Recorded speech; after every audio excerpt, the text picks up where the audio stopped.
Hi guys, क्या हालचाल। इस वीडियो में मैं आपको करवाने वाला हूं audit of item of financial statement के सारे क्वेश्चंस।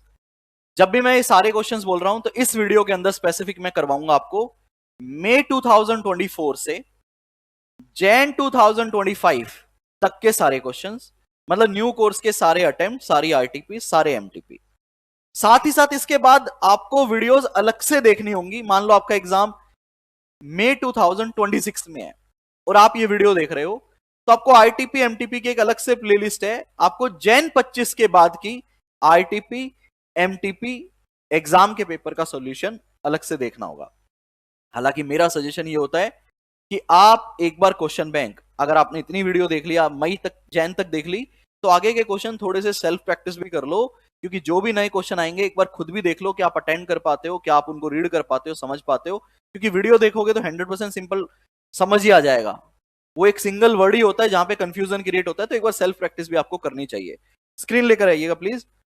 इसके अलावा जो मैं आपको करवा रहा हूं मई 24 से जैन 25 तक, हमारा एक क्वेश्चन बैंक है। बेटा कोई क्वेश्चन बैंक देगा किसी के पास अगर है तो? क्वेश्चन बैंक डू किसी के पास भी लेके आओ बेटा फटाफट से। इस वीडियो के अलावा एक क्वेश्चन बैंक और है।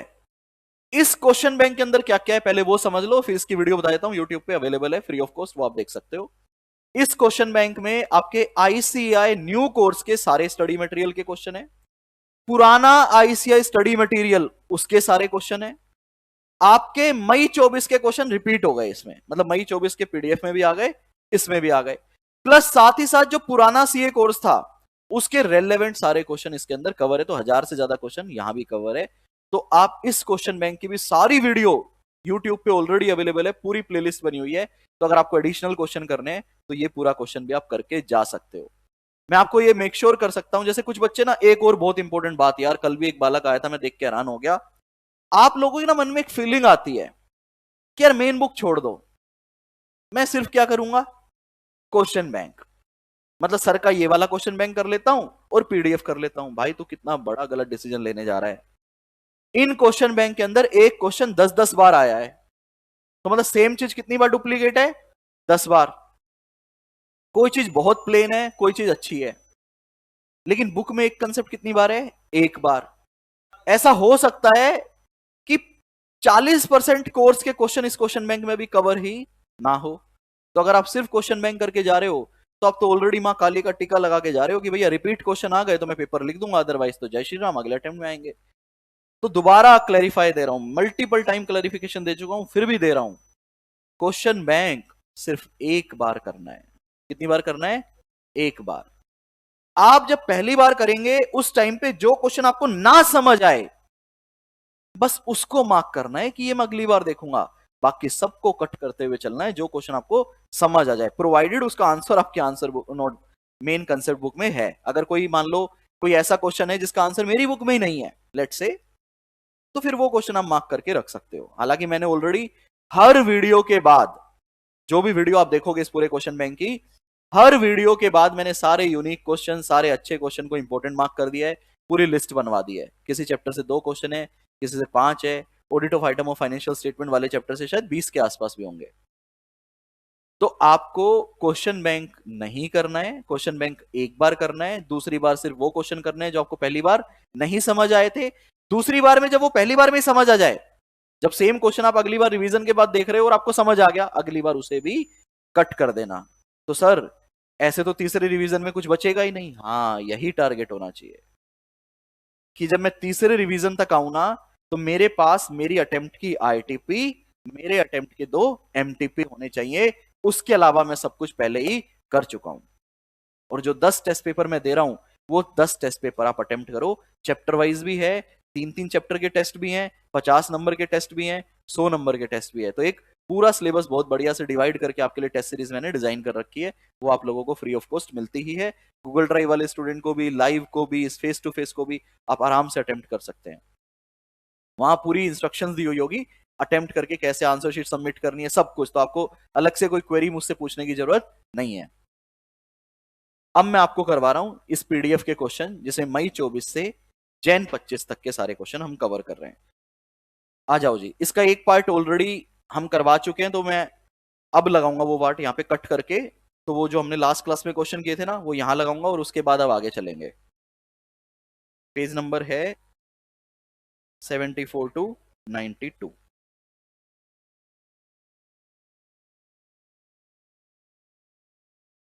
आखिरी में हम क्या करेंगे, पूरी पीडीएफ को गो थ्रू कर लेंगे, कोई क्वेश्चन छूट तो नहीं गया हमसे।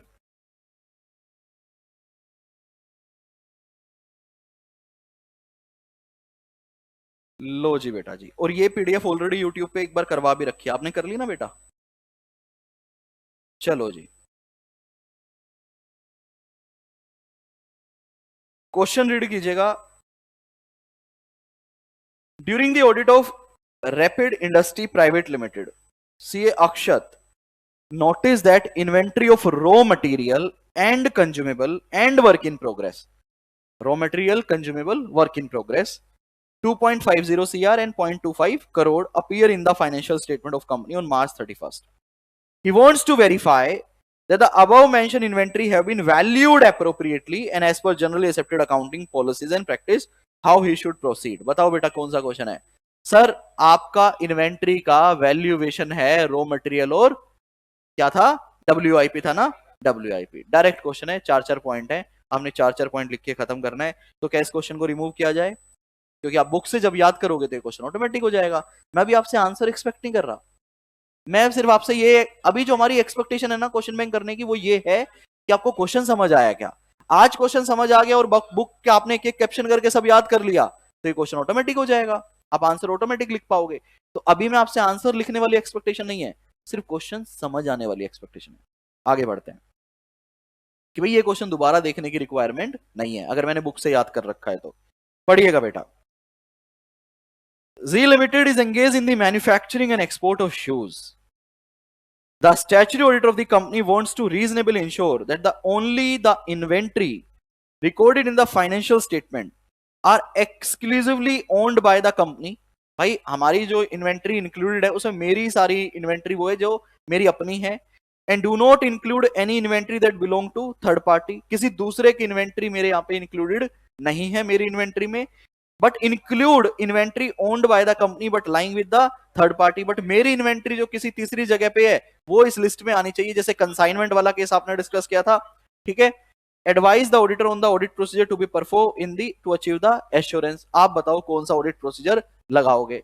तो बेटा कौन सा ऑडिट प्रोसीजर, कौन सी अजर्शन आपको फील आ रही है कि जो मेरी इन्वेंट्री है उसमें मेरी सारी इन्वेंट्री हो, वो ना हो जो किसी और की है, और वो भी हो जो थर्ड पार्टी के पास है।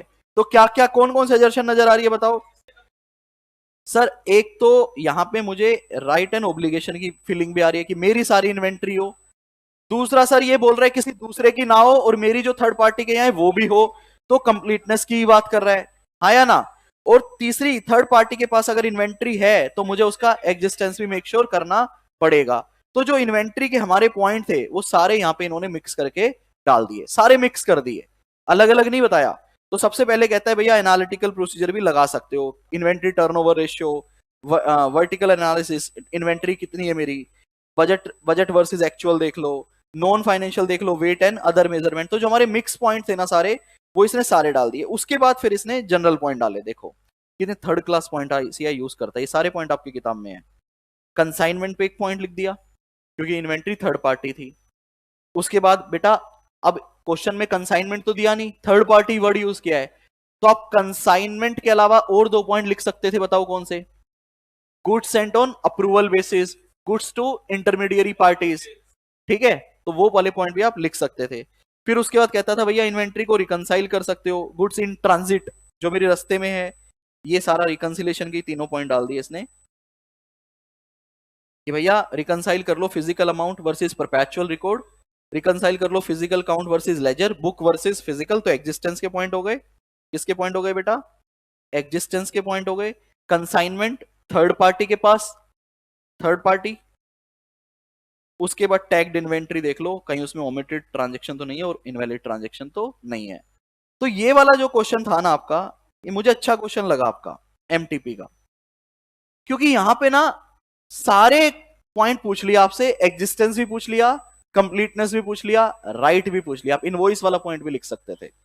ठीक है, 5 नंबर का एमटीपी जुलाई 24 का ये क्वेश्चन था, तो इसको मैं एक अच्छे क्वेश्चन की कैटेगरी में आपके लिए रख रहा हूं। चलें आगे, पढ़ो बेटा। While verifying cash and cash equivalents of a company, CAD engagement partner is very particular that bank reconciliation statement prepared by the management in respect of bank account maintained by the company is proper to rule out misstatement in cash and cash equivalents reflected in the financial statement of the company. The company does not use net banking and prefer to issue check to its, क्या हो गया,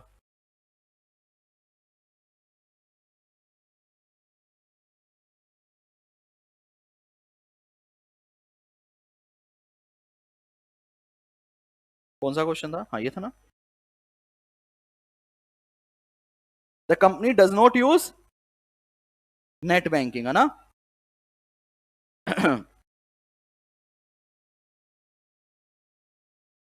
and prefer to issue check to its creditor and receive substantial payment locally through account pay check. Which aspects needs to be taken care and verify bank reconciliation? Book में कितने point है बेटा? 3 point है, मैंने आपको बोला था उसी को 4 करके लिख देना, दिमाग नहीं लगाना, सिंपल आपने सेम पॉइंट लिखने। तो क्या आपको ये पॉइंट, ये वाला क्वेश्चन समझ आया? समझ आया? तो इसको अपन क्या कर सकते हैं, रिमूव कर सकते हैं। भैया वो स्टूडेंट बिल्कुल भी ना रिमूव करे जिसको क्वेश्चन ना समझ आया हो, जिसको पता ही ना चला हो कि बुक में मेरा बीआरएस के 3 पॉइंट दिए हुए हैं वो लिखने हैं। अगर आपको समझ आ गया, हाँ यार किताब के 3 पॉइंट चिपकाने हैं मेरे को, तो आप इसे डायरेक्टली रिमूव कर सकते हैं। आईसीआई ने यार थोड़ा एक्सप्लेनेशन बहुत ज्यादा दिया है, आप इतना नहीं याद कर पाओगे, इसलिए हमने रीजनेबल एक्सप्लेनेशन आपके साथ रखा हुआ है। पेपर में अगर इतना इतना लिखोगे तो 3 घंटे में कोई पेपर कर ही नहीं सकता। क्लियर है? लो जी आगे चलो, ये हो चुका, क्या हमारा हो चुका है। ये क्वेश्चन पढ़ो, ये क्वेश्चन देखो कितना बढ़िया क्वेश्चन बनाया है आईसीआई ने। ये क्वेश्चन पहले, चलो आप पढ़ो, ये क्वेश्चन आपके लिए छोड़ रहा हूं।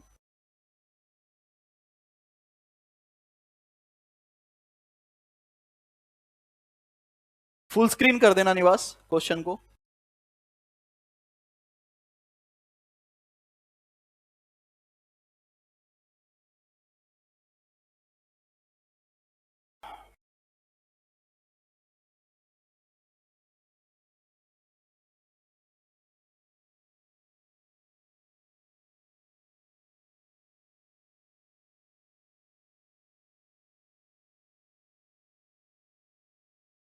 आपको दिख रहा है पीछे स्क्रीन, दिख रही है आप लोगों को? नहीं दिख रही तो फिर आगे बैठा करो बेटा। पढ़ लिया? क्या क्वेश्चन है मेरे भाई? सर एक सेकंड, एक सेकंड, कौन बताएगा इस क्वेश्चन, किसको, कितने बच्चों को ये क्वेश्चन समझ आ गया?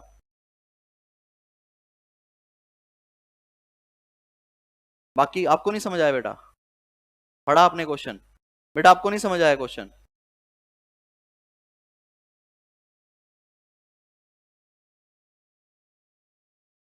मैं एक बार रीड कर रहा हूं, जिन बच्चों को नहीं समझ आया या जिनको नहीं दिख रहा उनके लिए। CDE प्राइवेट लिमिटेड, मैं हाईलाइट नहीं करूंगा इसमें कुछ भी।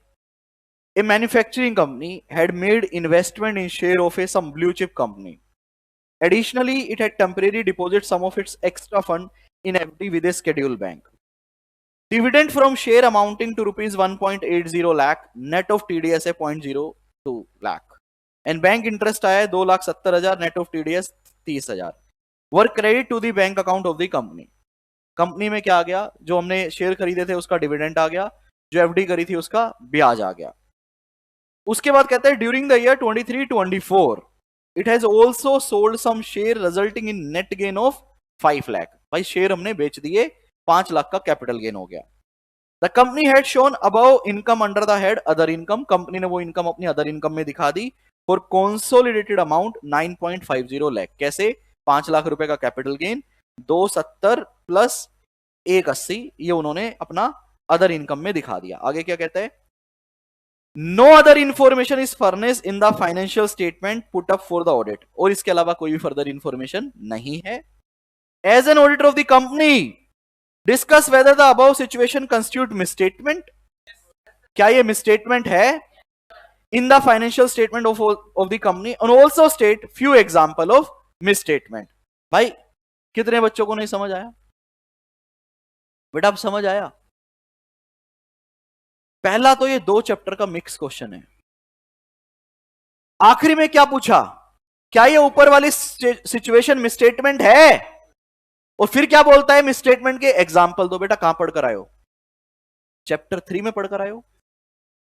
भाई मिसस्टेटमेंट क्या है? What is required versus reported, ACPD, और साथ ही साथ वहां पे एग्जाम्पल पढ़कर आए थे। तो सबसे पहले तो सर हम चैप्टर 3 का आंसर लिखेंगे कि भाई मिसस्टेटमेंट क्या है, और भाई आपने उसके एग्जाम्पल पूछे, ये उसके एग्जाम्पल लो। अब क्वेश्चन दूसरा पूछ रहा है क्या ये ऊपर वाली सिचुएशन में स्टेटमेंट है? अब आप भैया अपने अकाउंट्स की नॉलेज लगाओ। इन्होंने इनकम कितने दिखाई? Other income. क्या अदर इनकम में आप नेट ऑफ टीडीएस दिखाते हो? नहीं सर, ग्रोस बेसिस पे दिखाया जाता है। तो आप बताओगे कि भैया ग्रोस बेसिस पे दिखाया जाएगा, कैलकुलेशन करके दिखाओगे, तो ये एक मिसस्टेटमेंट है। ये क्वेश्चन था। कितना प्यारा क्वेश्चन है, कितना सिंपल क्वेश्चन है, बट कितना प्यारा क्वेश्चन आईसीएआई का। कि भाई मैंने चैप्टर 3 से भी पूछ लिया, मैंने डिस्क्लोजर रिक्वायरमेंट भी पूछ ली। तो इस तरह से क्वेश्चन आपके पेपर में आ सकते हैं।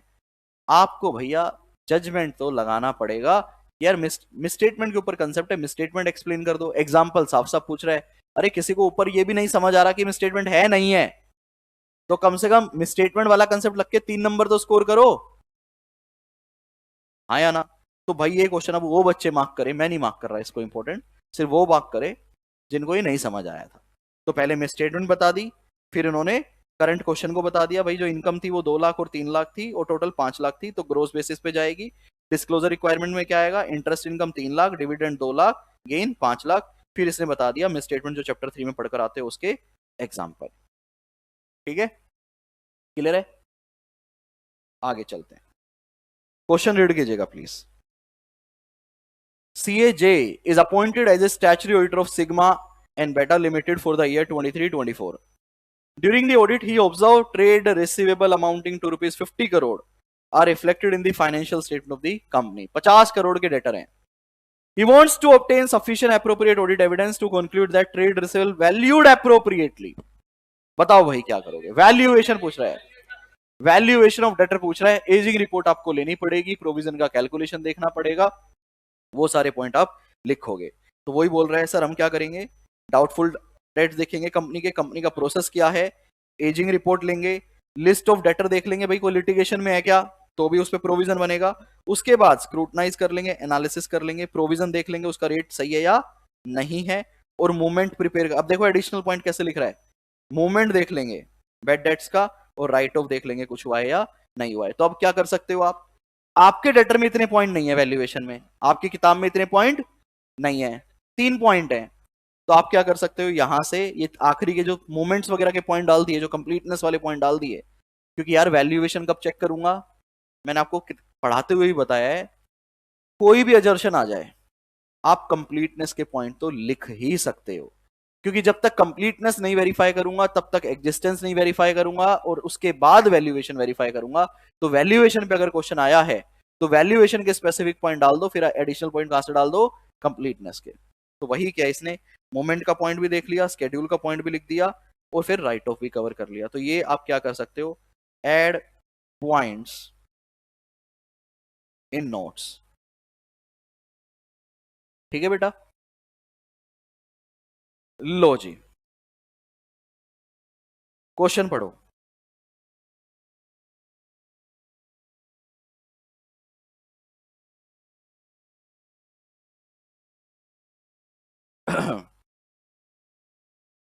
बताओ भाई बताओ,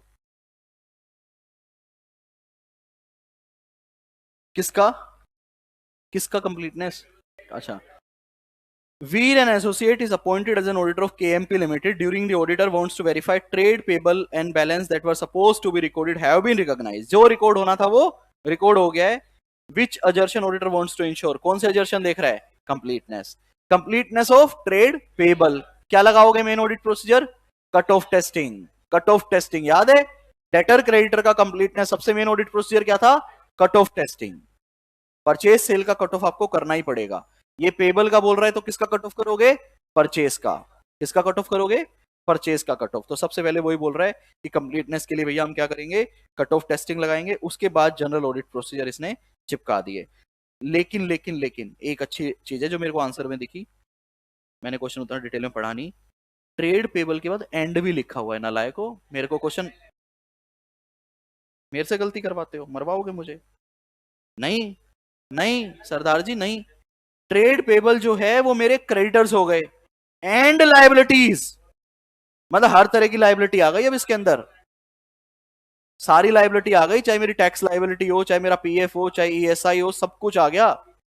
तो आप हर किसी के ऊपर एक एक पॉइंट बना सकते हो। तो इसने आखिरी में यही किया, सबसे पहले तो ट्रेड पेबल ले लिया, फिर उसके बाद मैंने देखा ना यहां मेरे को नजर पड़ी टीडीएस की बात कर रहा है, तो ये लायबिलिटीज है ना सर, ये इतने बड़े बड़े पैराग्राफ, 2 लाइन, कितनी लाइन? तो यहां पे भी मैं लिख रहा हूं क्या? एड पॉइंट्स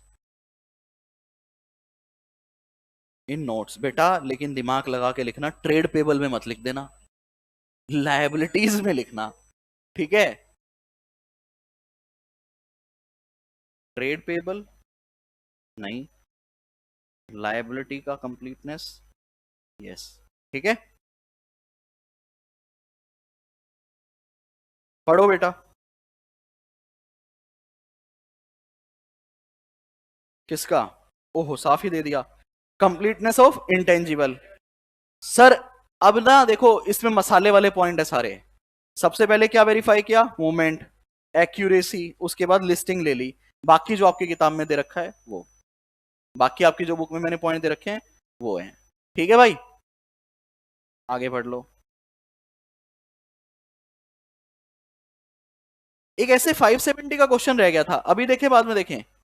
बाद में देखना, रिवीजन करके आना फिर देखेंगे। ये वाला क्वेश्चन देखो, ये हुआ नहीं अभी तक हमारा, पढ़ो बेटा।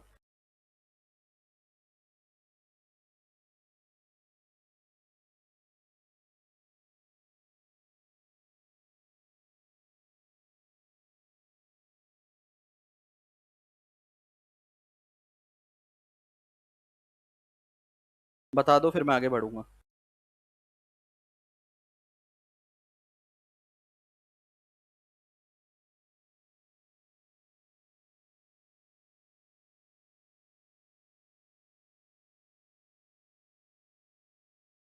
चले आगे, किताब का आखिरी क्वेश्चन है, पढ़ो बेटा।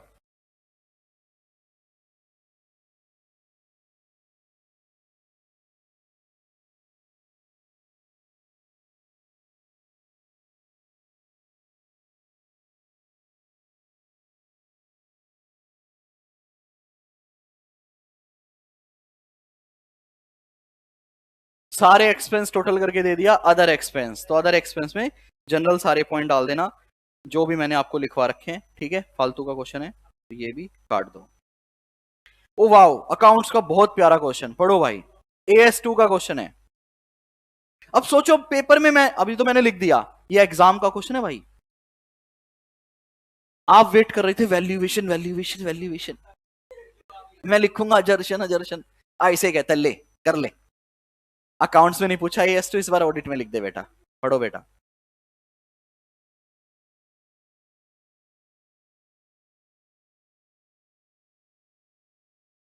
पहली बात तो बच्चा जब न्यूमेरिकल नंबर देखेगा ना ऑडिट के पेपर में, वो वैसे ही क्वेश्चन छोड़ देगा, कहेगा अपने बस की बात नहीं है।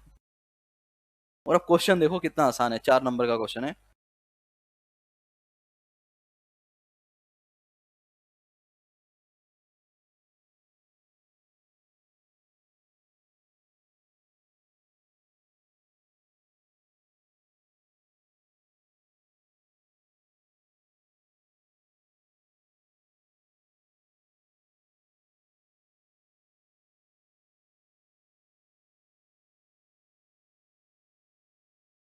बताओ भाई AS2 में क्या वैल्यू आएगी?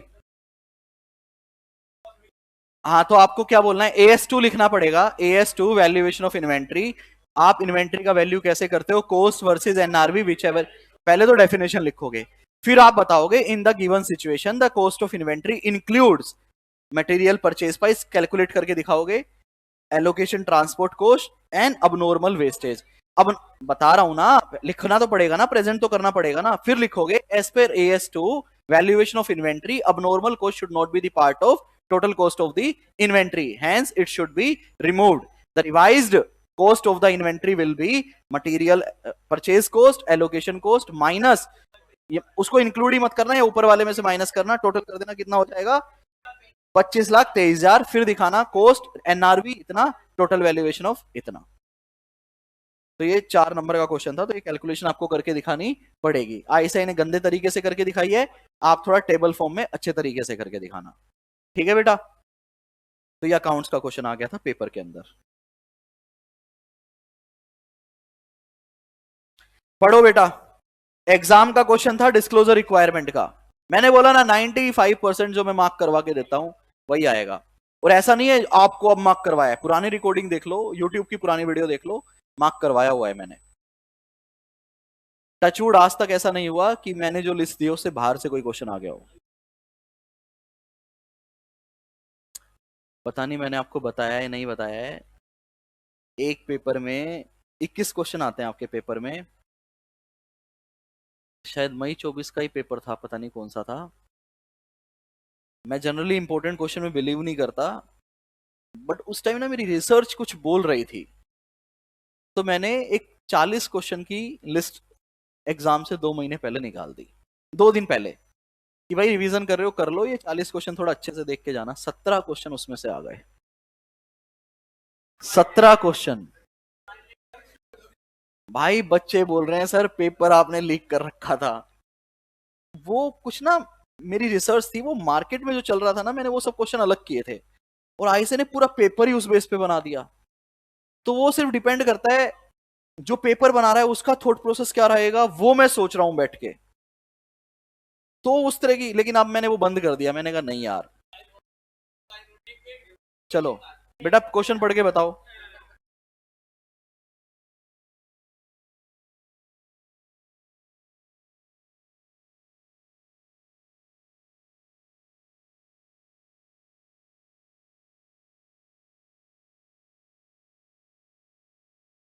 बताओ भाई, बता दो, अभी तो बता के लाया हूं।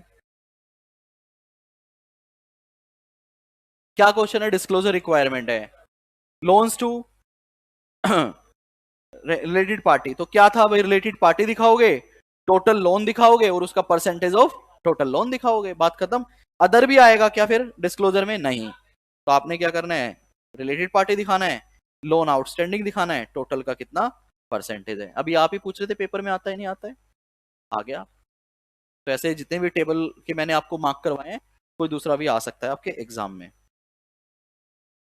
ये हो चुका है शायद आपका, हो चुका है ना? ये पढ़ो बेटा, मई 24 के एग्जाम का क्वेश्चन था, और ऊपर वाला भी मई 24 के एग्जाम का क्वेश्चन था। तो मई 24 के एग्जाम के 4 क्वेश्चन तो मैं अभी आपके साथ देख चुका हूं।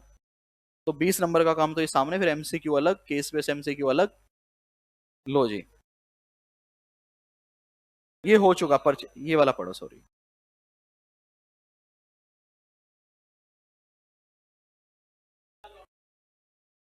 चलें आगे।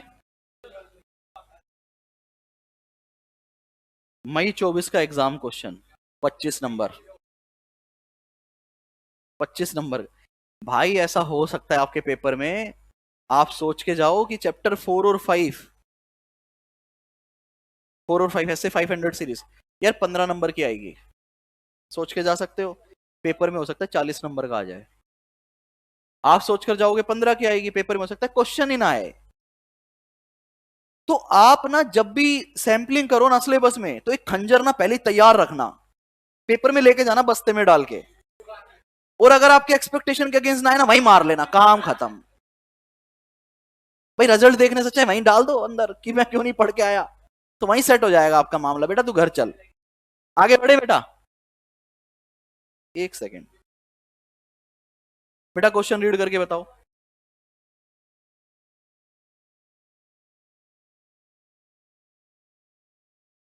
ये क्वेश्चन पिछली वीडियो में जो आगे आएगी उसमें हो चुका। रिकॉर्डिंग में मर्ज करूंगा ना मैं। ये भी हो गया। पढ़ो बेटा। ये सितंबर देखो, मई के बाद सितंबर में सिर्फ 2 क्वेश्चन आए, 5 से सीधा कितने, मई में 5, सितंबर में बच्चा गया होगा 5 आएंगे, 5। और सुनो मजे की बात, 2 क्वेश्चन देखो, एक तो बोरोविंग का 3rd क्लास क्वेश्चन, अगला देखोगे तो आप माथा ही पीट लोगे।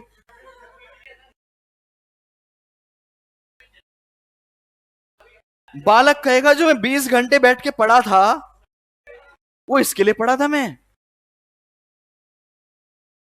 लेकिन तू छोड़ के भी नहीं जा सकता। ठीक है, ये था आपका। अच्छा और भी है, ये हो गया, खत्म नहीं हुआ। जैन 25 का पेपर भी देख लो, 10 नंबर का आया था, 2 ही क्वेश्चन आए थे, और 5 10 नंबर के क्वेश्चन देखो आप।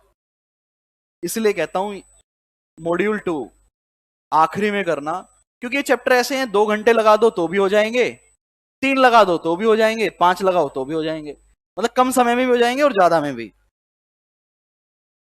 लो जी, मैंने मार्क कर रखे हैं, नहीं कर रखे हैं, नहीं कर रखे होंगे तो ढूंढना पड़ेगा।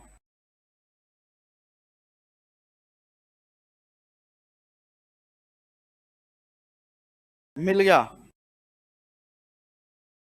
दिख रहा है? नहीं मेरे पास फेयर फाइल भी होगी इसकी।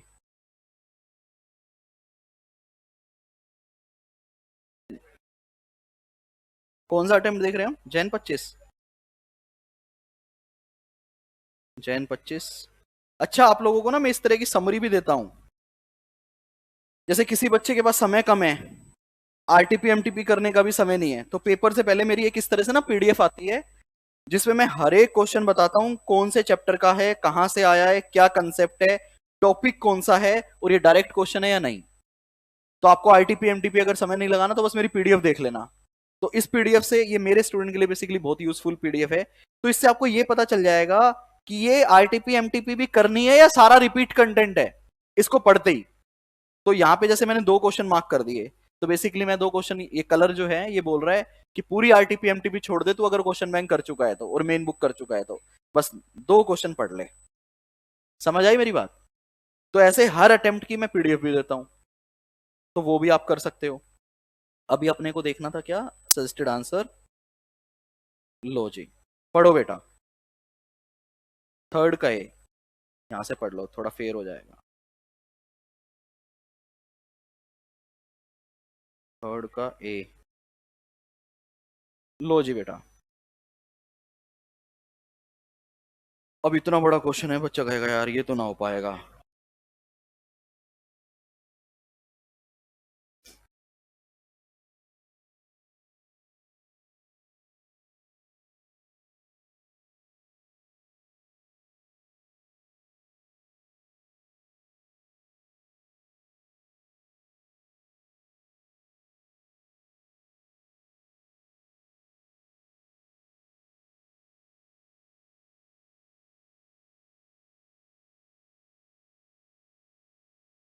मैं कुछ हाईलाइट नहीं कर रहा, ठीक है, उससे ना फिर आंसर पकड़ लोगे आप।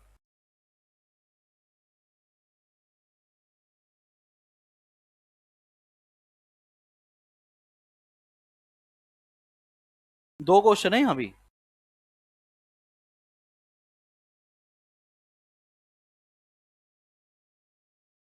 बताओ भाई 2 क्वेश्चन कौन कौन से हैं?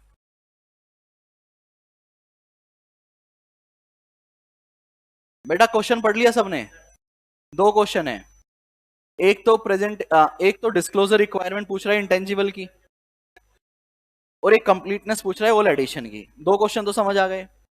अब हो सकता है आपको डिस्क्लोजर रिक्वायरमेंट नहीं पता, भाई आपकी नॉलेज नहीं है अकाउंट्स की, बेकार नॉलेज है, 3rd क्लास नॉलेज है, छोड़ दो।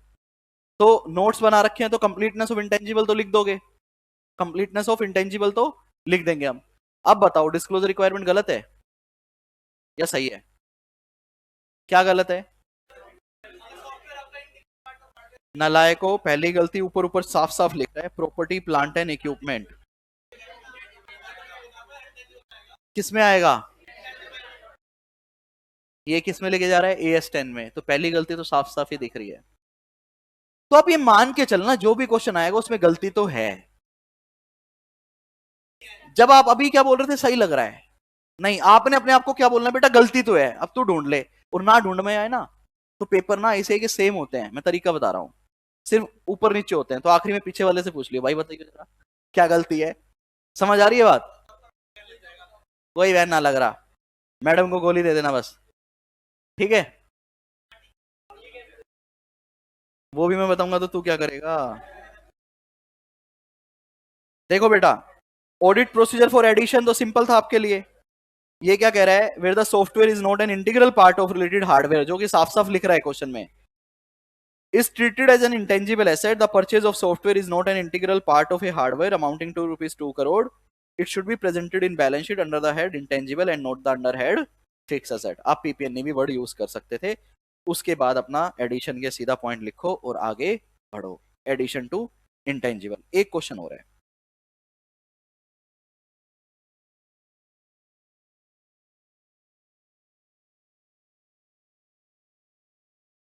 आइटम, बस ये बतानी है कौन सी अजर्शन है, लेकिन एक वर्ड लिखा हुआ है बेटा। देखो पेपर में दो तरीके से क्वेश्चन आता है, गलती मत करना। एक होएगा आइडेंटिफाई द अजर्शन, तो सिर्फ आपने अजर्शन का नाम लिखना है, कंप्लीटनेस, एग्जिस्टेंस, वैल्यूएशन, आइडेंटिफाई करना है। दूसरा आ सकता है आइडेंटिफाई एंड, तो जो फर्स्ट पेज पे है ना कंप्लीटनेस में क्या चेक करते हो, फिर वो लाइन भी ऐड करनी है अगर एक्सप्लेन आता है तो। क्वेश्चन कह रहा है आइडेंटिफाई एंड एक्सप्लेन द अजर्शन। आप यहां से 5 नंबर का क्वेश्चन है, 5 स्टेटमेंट है, आइडेंटिफाई करो, एक लाइन लिखो, 5 आउट ऑफ 5। देखते हैं आप कितने नंबर लेते हो। पहला बताओ, सब बताओ भाई। Valuation, right and obligation, completeness, क्या लिखें, वैल्यूएशन। गलत हो गया तो मेरे को नहीं पता, मैं तुम जो बोलोगे वो लिखूंगा, मेरे को क्या मतलब। अगला बताओ भाई, कंप्लीटनेस, राइट एंड ऑब्लिगेशन, मैं जो बोलोगे वो लिख दूंगा, राइट एंड ऑब्लिगेशन। लाइव वालों बताना,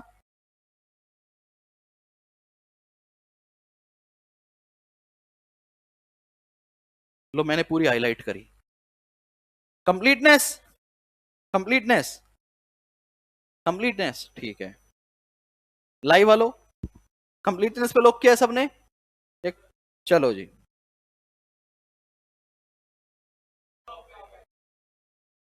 मैं मैं रीड ना कर रहा कुछ भी, कोई बच्चा अलग बोल रहा है तो नोटबुक में लिख ले, फिर ये नहीं बोलोगे कि मैंने तो कुछ अलग बोला था।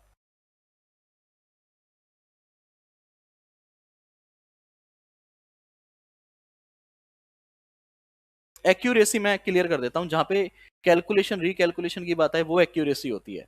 एक्यूरेसी में भी कभी डाउटफुल मत होना भाई। एक काम करेंगे, सभी अपनी नोटबुक निकालो, ऐसे ना आप लोग अपना गलती दूसरों पे थोप दोगे। कोई भी एक रफ पेज लिखो, 5 अजर्शन लिखो, देखते हैं मेरी दिमाग वाला बालक कौन है इस क्लास का। 1 2 3 4 5, 5 से चालू करो, last 2 minute and class will be over. नहीं नहीं, chapter will be over and will start a new chapter because we have 40 minutes.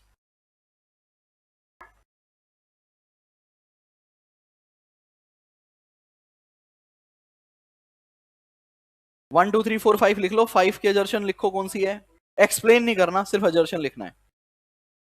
पहले लिख तो ले, दोनों लिख दी क्या, हो गई।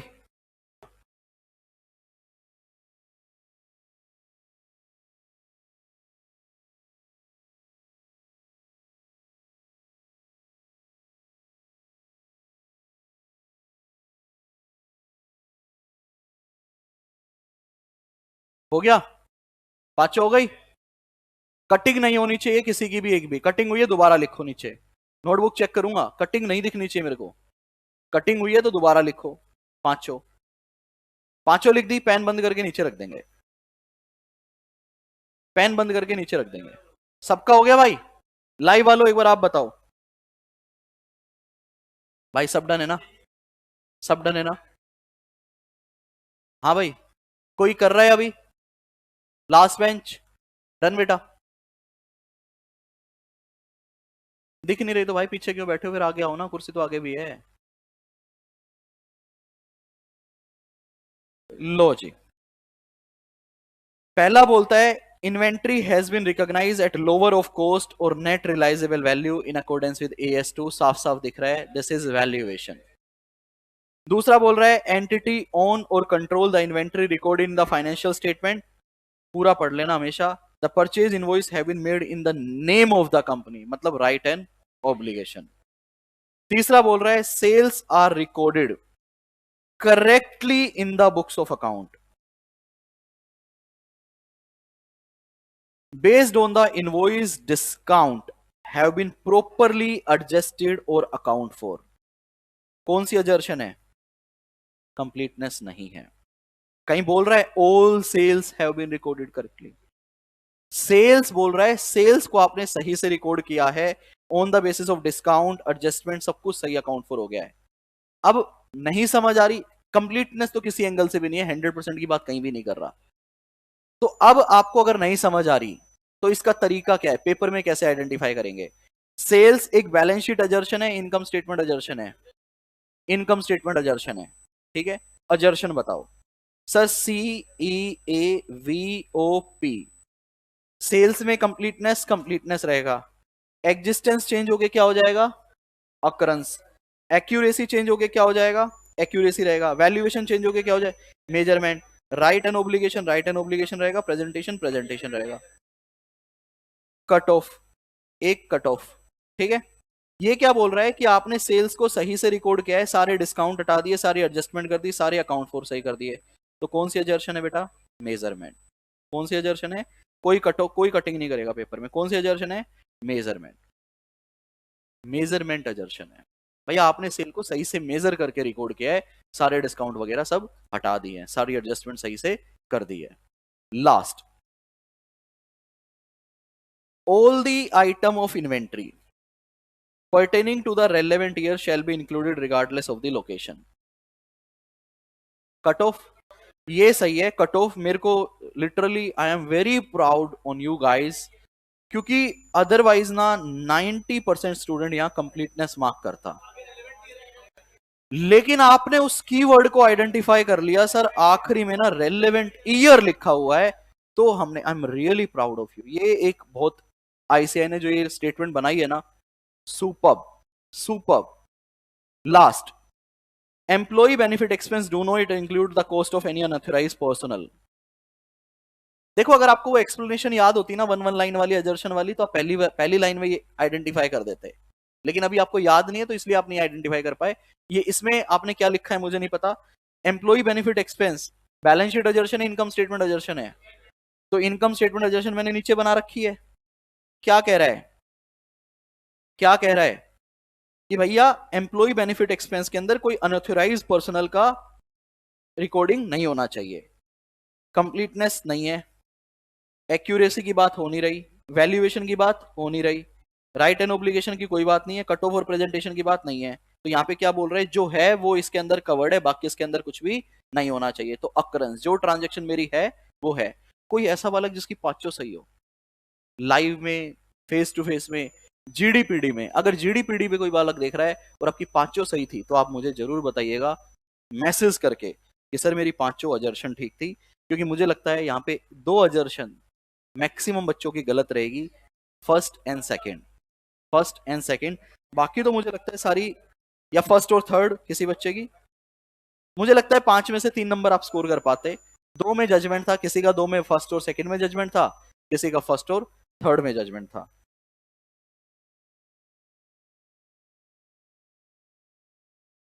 हो गया ब्रेक। कौन सा क्वेश्चन था?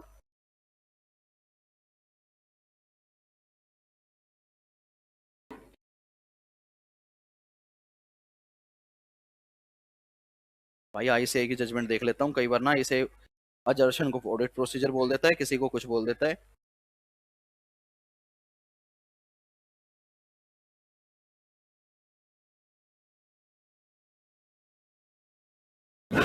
फोर का बी था ना?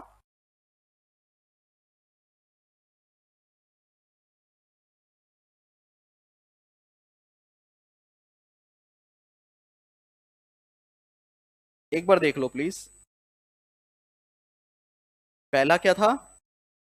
बाएं। दूसरा, तीसरा, फोर्थ, बाएं, एंड फिफ्थ।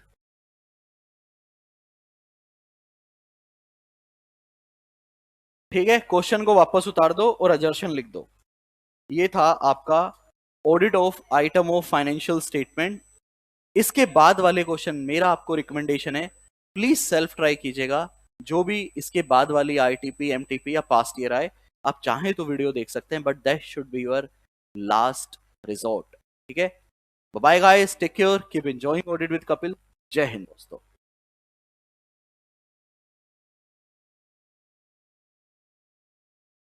30 मिनट ही है ना, 30 मिनट करवाएं या रहने दें, आप बताओ। चलो एक होमवर्क दे रहा हूं, एक होमवर्क दे रहा हूं, इस चैप्टर का हार्ड कॉपी क्वेश्चन बैंक का वीडियो देख लेंगे सही बच्चे। यूट्यूब पे अवेलेबल है, ताकि आपका ये चैप्टर हर तरह से कंप्लीट हो जाए। And I will be very happy अगर कोई स्टूडेंट मुझे बहुत फेयर तरीके से सारे नोट्स अगर बना के दिखाए तो। ठीक है, लाइव क्लास आपको भी बेटा। अच्छा, हर शख्स है ना, मेरे को व्हाट्सअप करो बेटा, अगर आपकी पांचवा जर्शन ठीक है, हर शख्स है ना, तो मेरे को आप व्हाट्सअप करो बेटा। ठीक है, तो इसके जो नोट्स बना के दिखाएगा मुझे, I will be very happy. चलो जी, बाय। निवास भाई।